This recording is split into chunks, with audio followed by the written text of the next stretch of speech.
Okay, let's call Recording in together progress. the July. Yeah, we're good. Okay, great. Let's call to order the July 15th, 2025. 17th. Oh, revised 15th. Yeah, 17th. We're not starting off great. 2025. Emily, can you lead us in the Pledge of Allegiance? I pledge Allegiance to the flag of the United States of America and to the republic for which it stands, one nation, under God, indivisible, with liberty and justice for all. Only brief comments tonight. I just wanted to give everyone a heads up that the paving project will begin on Monday. And want to thank the office for letting the paving map and planning. It has been in the flash for the last few months. It has been in the kiosks. It has been in every business window. It has been in social media. Residents got letters.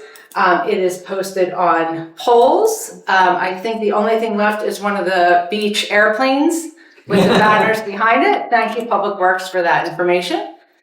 I just want to make a note that we will be removing agenda items 10A and 10G, and we will revisit that in August. Yes.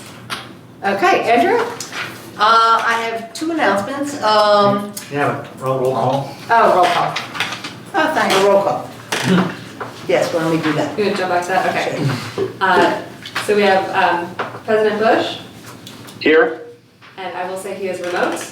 Vice President Rickards. Here. Councilmember Winston. Here. Councilmember Borough. Here. Councilmember Spear. Here. Councilmember Gaudini. Here. Councilmember Simonson. Here. And Mayor Andrea Deutsch. Here. All present. All right. Starting August 1st, we are starting with the school bus camera system. So when the arms of the school bus go out and they say stop, if you do not stop, you will be caught on camera, you will receive a ticket. And that ticket is $300. It is not worth the millisecond you gain by putting everybody in danger or by bypassing those signs. Please abide by the signs or get ticketed. The other thing is we have our annual National Night Out, which is a night to celebrate community relations with the community and the police, and that is August 5th, and that will be over in the Woodwood Shopping Center where it always is. So please come on out, join us, and get to meet your local officers and ask what they do. And that's it. Thanks. Manager's report. So I just wanted to briefly echo regarding our paving program. So thank you all for your flexibility and understanding. We did receive word yesterday that the contractor is actually going to be starting on Monday. So we have been advertising that in all of our socials. So just wanted to thank all of the residents for your kind understanding of the notice that we have here. We did expect the contractor to start later in August, so we're kind of pivoting with the notice that we have and trying to get the word out as quickly as we can. Otherwise, just a brief update on our new website. So as we discussed in F&A, we are in the final stages of our migration process and we're in kind of the QA/QC period. There will be an opportunity for internal review, so council will be able to get on and noodle around on the website during that QA/QC period for feedback, and then we're looking to launch it live to the public by the end of the summer. Let's see. Yay. The other update is that we were able also to issue the notice to proceed earlier for the bridge project. So that actually was issued yesterday. So the notice to proceed has been authorized. Yay! Yeah, seriously. And then we had talked about having a public forum of some kind with the contractor in the fall or later this year, just to have meet and greet with them and kind of allow people to come in and ask questions about the process and the construction timeline and what to expect. So we will be scheduling that. And we've also started the capital improvement process, so thank you all for council for your initial feedback. So I will be taking all of the input, finalizing that, and be giving my capital presentation at the August council meeting, so something to look forward to there. And that's it for me. That's great. Okay, let's move to public comment. I don't see anyone on Zoom but Fred. And I only see one public NARB in the audience. Any public comment? Okay. That's you. That's you, Jack. Jack. Oh. Yeah, you have no. What are you talking? I seen iPhone in there. Oh, I'm sorry. Thank you though. Is there any public comment on Zoom? Okay, hearing none. Are you sure? There's no hands raised. Oh, okay, good. Okay, let's move to the consent agenda. If someone would like to make a motion. I move that Borough Council approve the consent agenda items A through C. Second. Okay, any discussion or update? Okay, hearing none, let's take a vote on the consent agendas. ABC. Okay, all in favor? Thanks, none opposed. Passes 7-0. Discussion items. Maggie, can you lead us? Mike, can it's you me, lead us? actually. Okay, updates on the Human Relations Commission charge. Okay, so I had given our proposed revisions to the Human Relations Commission ordinance to Mr. Walco for his review. He had 3 comments, 3 specific things that we needed to discuss before we could come up with a final one for approval, hopefully at the next month's agenda. I'll start with the easy one, which is more of a procedural issue, which is we have these expanded procedures for enforcement, which the ordinance itself says basically that these can be implemented by a council, by resolution of council. And a previous council already implemented those procedures. Since we're basically recodifying the ordinance, he's suggesting that basically we can either just rewrite it to say we have approved this previously, or it's probably easier rather than rewriting those provisions to just pass it and then out of an excess of caution pass a resolution to say that we've implemented it. So that's just a procedural change. The second one is actually a good point, which was I think we've talked about that we would also like not to just, basically the way it is now, it's sort of an enforcement ordinance, right? It's if somebody discriminates, there's an enforcement mechanism, it's investigation, mediation, and conciliation and or public hearing. It doesn't explicitly contain in it anywhere an educational component, which has sort of been implicitly part, and I was explaining to my colleagues on F&A that the Philadelphia Commission in particular, has this very broad education thing. So they might have seminars to talk about things like implicit bias or what your obligations are under the ADA, talk to employers proactively if they have questions or their obligations, etc. We don't explicitly provide for that. And John's just suggested that we add a paragraph that basically says they shall have the power to educate the public and do such things. So I don't think that's controversial at all, and I can just add that paragraph in if everybody agrees. The third one is the biggest issue, and I know Councilwoman Rickards is going to be most upset by this. So we wanted to add source of income discrimination as a additional protected class, primarily in terms of housing. I think is where we're really focused, right? Why would I be upset about that? Well, here's the problem. Oh. Turns out the Pennsylvania Supreme Court, Yeah. a couple of years ago, a group of landlords challenged somebody's source of income provision in a similar local ordinance, and basically said that to the extent it would require them to participate in federal or state housing programs that have their own regulatory burdens, etc., that it's illegal. It's placing an unfair burden on the landlords, right? So you can't say you have to accept, a Section 8 voucher or whatever it is, right? And so the problem is that case was specific to that, but you could read it as saying source of income in and of itself is arguably unconstitutional, because I think we're really looking at it for housing in particular. So The question is whether we write an exception that says nothing contained herein shall be construed to, require any landlord to participate in any federal state program, et cetera, et cetera, et cetera. The truth of the matter is the exception is going to swallow the rule. So is it worth keeping source of income in the statute if it's potentially subject to challenge anyway, if the exception's really what we really wanted it for is not going to be what it's for. Now I know why you said that. Right. So, it would protect you, for example, from, in theory, like, if my mother-in-law wanted to pay my rent instead of me, it would protect you. But that's not what we were worried about.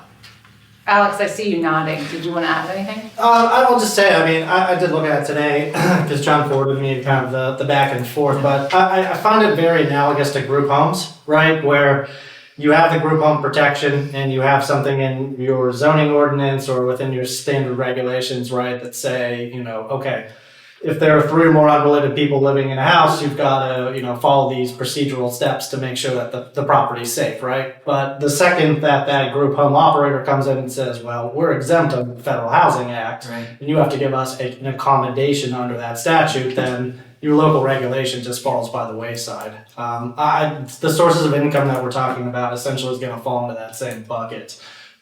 So if it's challenged, you could write it in, but if it's ever challenged, it probably is not We're going gonna to lose. stand court scrutiny whatsoever. I read the court case that John forwarded to me, so It's in my view, it doesn't seem worth even writing the exception in, because that's really not, the whole point of why we wanted to put it in was specifically in the housing context. I can't think of where else it's relevant, So I hear you saying, let's give everybody an opportunity to respond, but I hear you saying, like, ideologically, we really believe in this and we want to put it in because it's important to us. However, the advice of solicitors here, we're going to very likely lose, so do we want to do that? Yeah, you're constrained. Okay. Yeah, can I let everybody respond? I would suggest putting it in with the exception, make them challenge it, if they really want to challenge this, if this really comes up, let's make them, jump through the hoop and do it. Because I think this is something we believe in, it's something we want to, enforce where possible. Right, the downside to that is, of course, if you lose as a governmental entity, we end up paying attorney's fees. But, So, I'm sorry, You didn't say that. Sure. No, well, we would have to pay to defend it, so you're Right. saying insurance fees, okay. Right. Yeah, the only kind of silver lining here is if you were to throw in, and in theory that this ordinance was invalidated by a court of law, you'd have to look at kind of the intent of the ordinance, right? Even if 2 parties agree to opt into this, HRC local mediation option, right? It's still voluntary on both of the parts, right? So if you invalidate the ordinance, all it would take away is essentially just one remedy for that person that's aggrieved, right? They could still go to the state. They could also still file a lawsuit against that particular person in the court of common pleas or federal courts if they've got enough dollar damages too. So I don't know how much of an appetite there would be to challenge that particular provision in your ordinance, so to speak. But at the same time, just know that if somebody does challenge it, it probably will be invalidated. So that's kind of a risk reward that you got to consider. Would the whole ordinance be invalidated, or just No, just that dispute? portion. Just- Just that portion. Oh, I'm sorry. Just that portion would be Yeah. effectively It's removed separate. from our ordinance. Yeah, you're expressly authorized by the state statute to enact that HRC local ordinance. So the rest of it would stand, but they would throw that amendment out. Jean? So this would just apply to that part about discrimination around income? Source of income. I guess this probably doesn't make sense, but I'm not a lawyer, so let me ask the question anyway. I guess this was a state Supreme Court decision. Yeah. I guess there's no way to predicate a provision on a change in case law. Right, so if you wrote the exception, then that exception kind of builds in, right? We could write the exception to say nothing contained herein shall require anybody to participate in any state or federal program, housing program, et cetera, right? So that it's narrowing the source of income but the question is in practical terms, to what? To nothing, because the only time source of income, I mean, I guess somebody could show up and say, my mother's gonna guarantee, and the landlord says, no, I want, I don't want your relative to guarantee the rent. I just wanted me, but that's not what we were trying to protect. We were trying to protect people at the lower income scale from being discriminated against because they're getting a housing voucher. Yeah, which was the purpose. And this isn't as big of a thing. I know that like in areas where you have a lot of like student housing, then it is actually about like relatives, right? Because then it's potentially like, yes, exactly that. But yeah, I mean, I guess I wouldn't want to. I'm disappointed that case law's out there. I wouldn't want to give like false hope that someone who doesn't know all of it and they see this in there and then they think that they're protected, but not actually protected. That's a good perspective. Yeah. But don't do it performatively, because you really are setting someone up for failure. Yeah. Okay. Yeah, and then they complain, and then we're like, well, actually, we can't enforce it. And we knew it. I'll just say, as a lawyer, I don't like to write things that I know are not enforceable. And we're never gonna recommend that you just, pass an invalid ordinance that you're gonna get sued over. Yeah. Ira? Good. Fred? I don't have anything to add, really. I take the advice of our legal. Yeah. So he our legal basically team on gave this us the option of either writing an exception or just taking it out. And I guess my view is I would just take it out. Sounds like that's what everyone's consensus is. Okay. Okay. So then you'll move forward and we'll see this again Yeah, probably so in then August. I'll write I assume the education function you're happy with, so I'll write that paragraph, I'll take this out, Okay. and then it will be ready for next month. Great, Got it. thanks everyone. Great. Thanks for your lead on that one. Okay, we are moving 10A to August. Excuse me, before you move on, I was signaling that I'd like to speak at public comment. Okay. I waited until this section was over before I interrupted. We'll move back to May I? This is Carol Marie Scanlon from Sabine Avenue. Please. Carol Marie, I'll get to you at the end. Thank you. Sorry? We'll move to 10B. Can I get a motion to award a bid for stormwater bump outs? I move that Borough Council approve the bid received by Albert D. Cipollone Jr. and Sons, Inc. in the amount of and not to exceed $78,688.85 for stormwater bump outs contingent upon their execution of the contract and supply of the required bonds and insurance. Can I get a second? Second. Great. Discussion? Maggie or Jeff? Or Ira? Stormwater bump outs? Tony? I speak on. Okay. So we had what was it, 9 bidders on the bump out project. Cipollone was the low bidder. They were the same contractor that did the previous round of bump outs 3 years ago. So they did a great job. We had a great experience working with them. So we're excited that they won the contract for this one. And we were well under budget for it. The contract was less than what we had budgeted for, so that was a good sign there. So all around, we're looking forward to it. So we recommend that we award it to Cipollone. Okay. Any comments, questions, or concerns from council? Okay, all in favor? None opposed? Okay, motion passes 7-0. Can I get a motion for 10C? I move that Borough Council approve the bid received by Albert G. Cipollone Jr. and Sons in the amount of and not to exceed $148,950.75 for the base bid and $525 for the contingency bid for sidewalk restoration contingent upon their execution of the contract and supply of the required bonds and insurance. I get seven. Okay, great. So similarly, Cipollone was the low bidder for this project as well. Same thing. They're a great contractor. We have no reason not to recommend it or recommend them. We got a good price for this one as well. So we're excited about this project as well to give it to Cipollone. And just for those listening, remind everybody which sidewalks we're talking about around the field.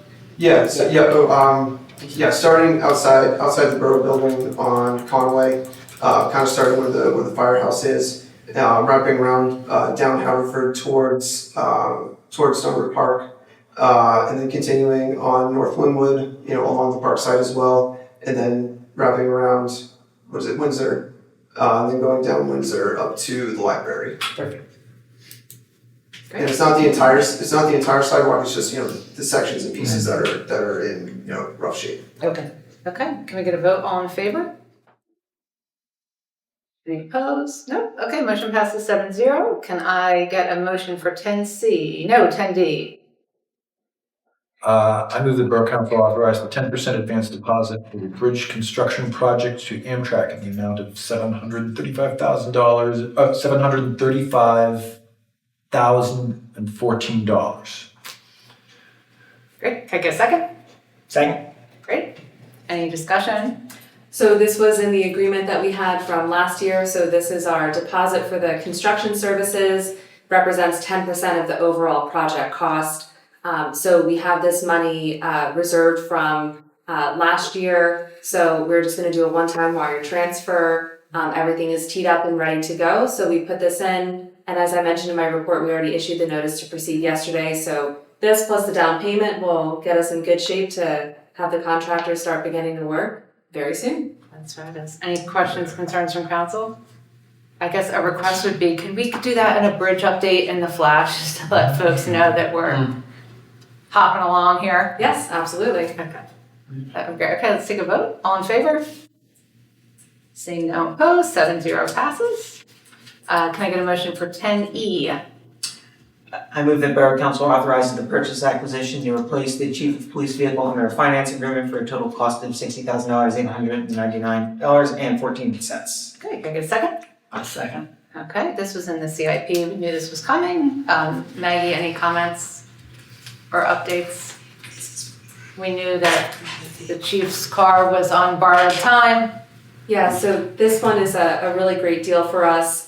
So right now, Chief is driving a 2011 Crown Victoria. It needs some maintenance, and rather than throw some more money at trying to fix it up, we were able to identify this really great financing option. So for the low down payment of $479 this year, we get to take ownership and so possession and title of the vehicle now, and then payment won't be due until July of next year. It is a higher interest rate, but we can pay ahead. And this is already budgeted in our capital plan. So this is great because we get to pay for the car next year when we were planning to pay for the car, but we get to take it now, which gives us a couple extra months, and Chief will have a functioning vehicle. And then I guess we'd be looking to decommission and then sell off the old car this year as well. So it's a great opportunity to go ahead and take possession and get something more reliable for our Chief of Police. Okay, thanks. All in favor? See none opposed, passes 7-0. Can I get a motion please for 10F? I move that Borough Council approves Resolution 2025-15, the Norworth Board and Commission Appointment Policy. Can I get a second? I'll say it. Any comment or discussion? Jim, you've really taken the lead on this. Yeah, so I think we whipped this into shape finally. I hope everyone's got a chance to look at it in the packet. It largely outlines a timeline for identifying upcoming vacancies at the end of the year and soliciting applications, and then awarding them to applicants of our choosing. And I feel like it's pretty thorough, all the various things that could come up.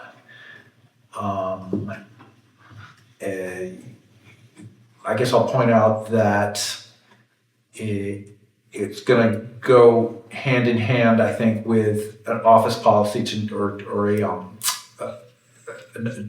not include names in the agenda, to sort of set people up to be automatically appointed, either in the consent agenda or on a motion sheet. So once we receive the names of applicants and their application materials, it'll be up to us to make those motions at the appointment meeting and second them.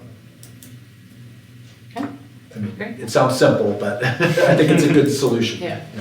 Thank you for your work on this. I know we've been in so many awkward positions trying to make this right, so Right. thank you. Okay.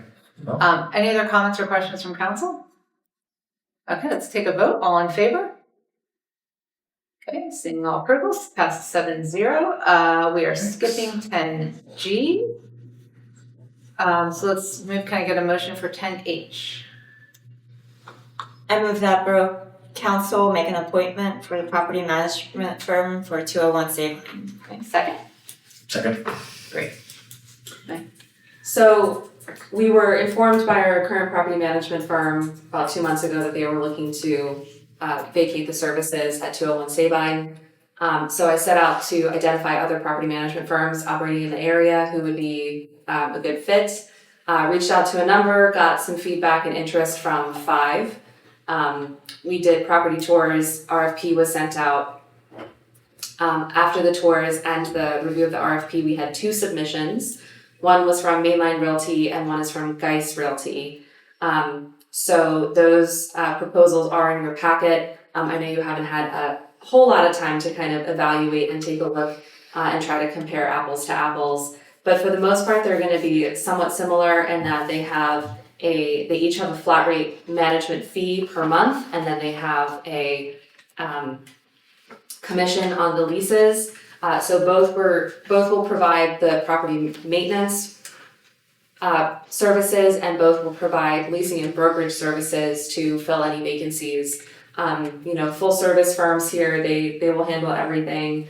The one firm actually was our former property management firm, so that's Mainline Realty.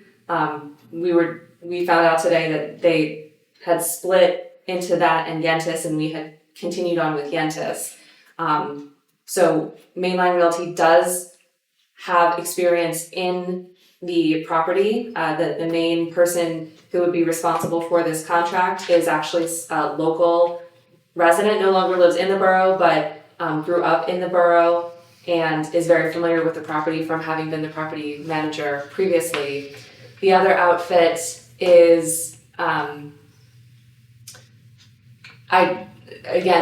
limited interaction with them both, but they kind of came off more as polished and professional. The other is more of just a local kind of get it done. So they both have pros and cons. I was reviewing the contracts each and trying to figure out what our overall costs would end up looking like. The one thing that kind of jumped out to me in the property management for the Geis is that they have a construction management fee.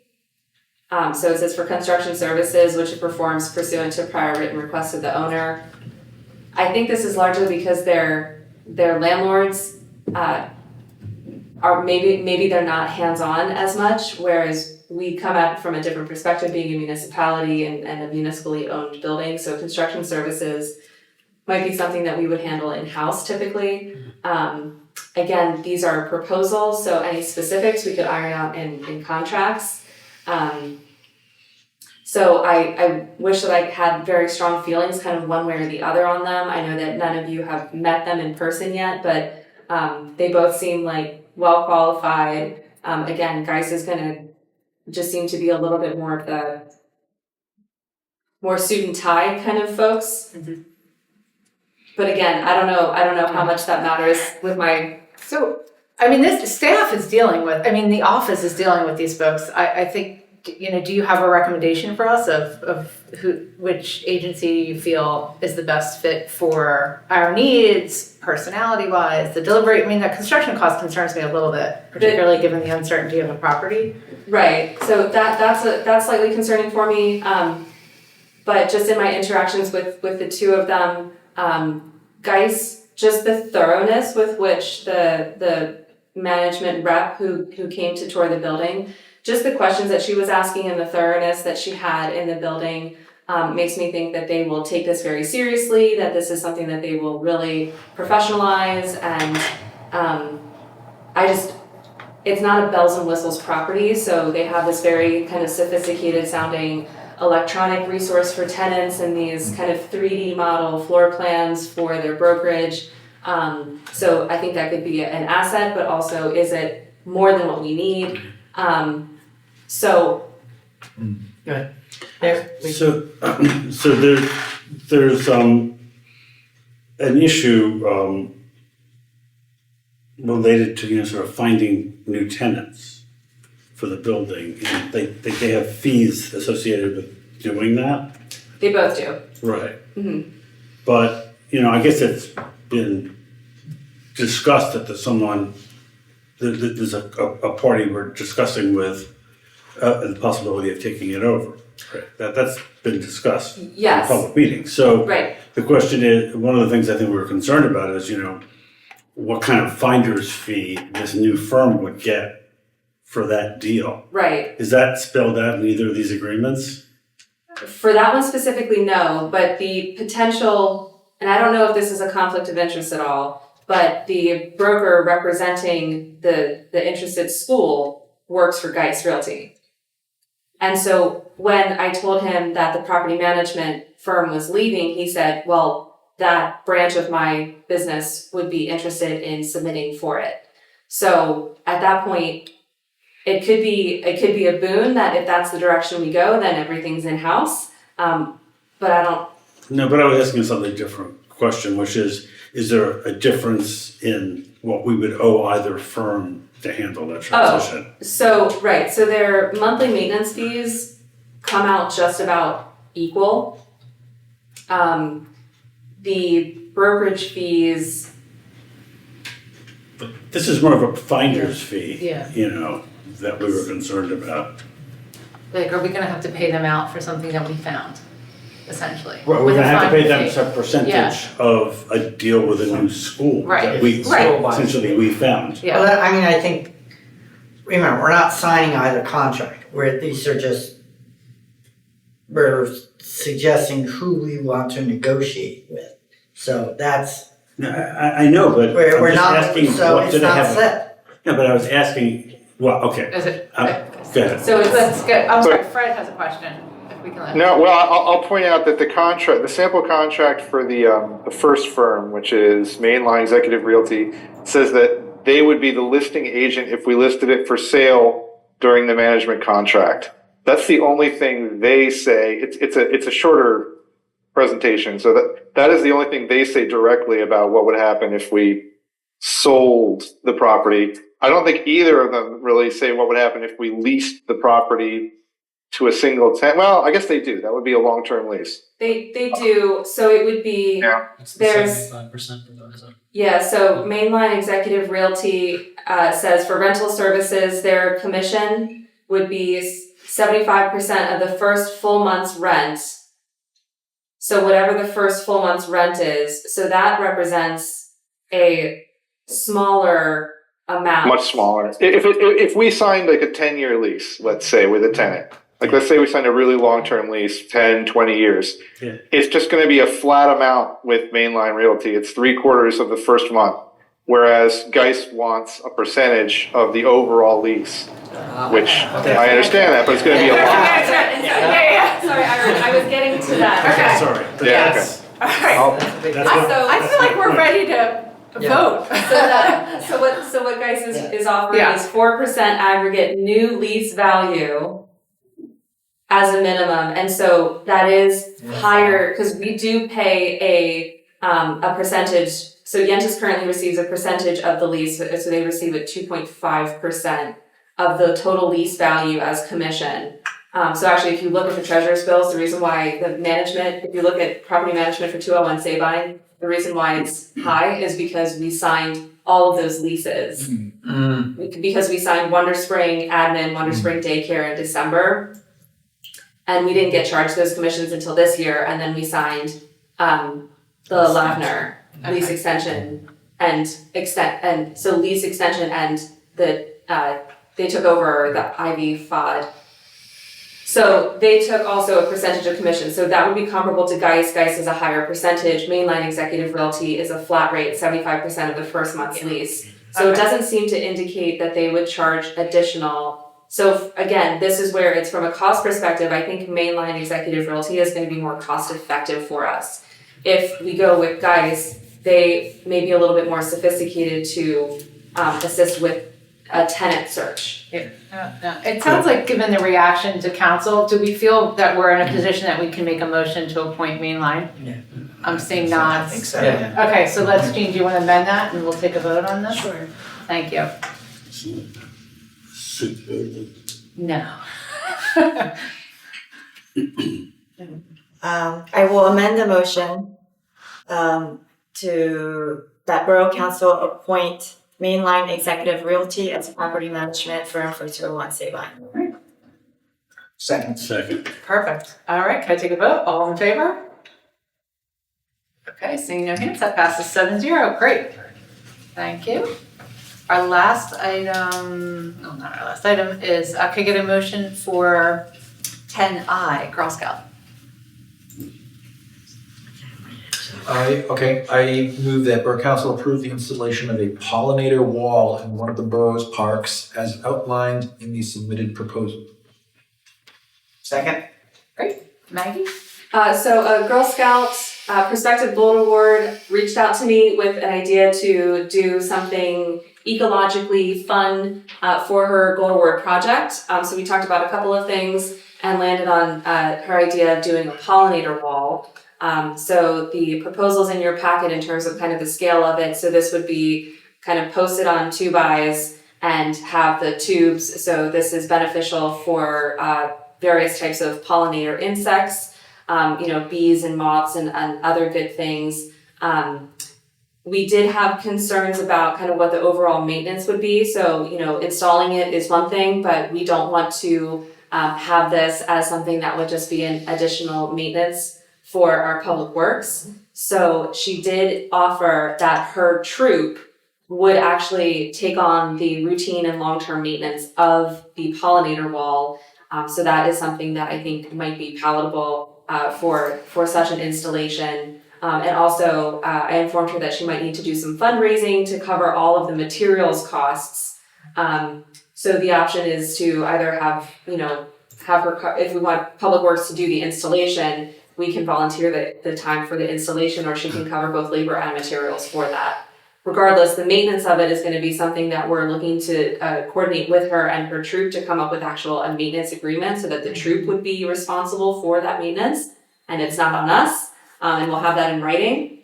And to actually have a maintenance and schedule. So I think we'll be working, not to make this too legal because this is a fun Girl Scout project, but we'll be working to make sure that we have some sort of agreement, only because I just don't want this to be something that turns into a potential nuisance or hazard in our public park. Yeah. So we'll have something written up and the Girl Scouts will take responsibility for it. Worst case scenario, I'm not envisioning this being a big complex thing. Worst case scenario, we take it out. Right? Right, if so they don't we'll maintain it. we'll build that into the maintenance agreement, Yeah. that if it's not being maintained, then it's just gonna come out. Yeah. But hopefully it'll be a really nice asset, and then we can Yeah. build a pollinator garden around it with some perennial flowers to support the pollinators. And it is right next to the community garden area, so we're proposing it out behind the Girl You Scout did, room. okay. Because I saw Elm Grove too, which I thought was a really lovely idea, because we Yeah. have the wildflower, but We had talked about that, but I think in terms of its location and if the Girl Scouts are the ones who are maintaining it, Yeah. that we felt that Yeah. it being Yeah. in Okay. proximity to their room. their room, Great. to close to the building would be the preferred alternative. Great. So she is seeking that approval from council to authorize her to pursue her Girl Scout Gold Award for the design, installation, and long-term maintenance of this pollinator garden in Narberth Park. Yeah. And I will just add, over 8 years of council, I think we've only ever had Boy Scout, Eagle Scout projects, and we've had this surge of the last two in Girl Scouts, so good at that. But any discussion or questions? Nope, okay, all those in favor of approving a pollinator? Seeing everyone approve, passes 7-0. Great, information items, monthly reports have been. Monthly reports have been submitted. Let's get to committee reports, finance administration. All right, we've dealt with most of the business tonight about human relations and appointments policy. I think the one other thing is we've been receiving updates from Todd Bressi about zone code recodification, and we had one tonight. You could view the meeting once it's online and you hear that directly, but basically this is a policy neutral exercise to reorganize the zoning code so that it's more readable, more usable, and he explained to us that it will take sort of a top-down approach, to first organize by zoning district and then housing type, and the way he explained it to us, it seems very logical and cascading rather than sort of haphazard the way it is now. And also goals to sort of group like group like regulations together rather than spread out again. Anything else that we missed? That was our stuff tonight. Yeah, their stuff was the human relations. Yeah. And CIP conversations are happening and that input. Yes. Okay. Infrastructure? Yeah, so the members of the committee are actively participating in the review of the capital plan. Okay. Two of us met with staff this week. I'm drawing a blank, and Jim, I suppose you're scheduled to meet with them as well. We met this For what? morning. Oh, CIP? Yeah. Jim and I met this morning. Okay, great, thanks. Public health and safety? Public health and safety did not meet in July, we'll meet in August. We're still working on a traffic calming policy, and we are meeting tomorrow morning with the manager, public works, and chief of police, and I don't remember if you were included in that, but you're invited as well. We're talking about the traffic calming policy, and we'll be talking about any feedback from that tomorrow. Okay, great, thank you. I don't see anyone on public comment who missed it earlier. Okay. Nobody's logged in. I have no new business for the good of council. I have no old business for the good of council. I have no comments for the good of council. We are not, oh yeah. Can we just note, Chief Strings, passing, his father's passing, and express our condolences on behalf of the borough. Thank you. And also, I don't know if any of you know him or knew him, Joe Riga, who's my neighbor on Haverford, was killed in a horrible bicycle accident last week. Long-term member of St. Margaret's, very active, especially coaching youth, and it's a pretty big loss for the community. So I just wanted to note that. Thank you. And express my condolences to Colleen's kids. Thank you. We are not meeting in executive session, so I can take a motion to adjourn. So moved. Wait a second. Second. All in favor? Okay, adjourned at 7:43. Nice work.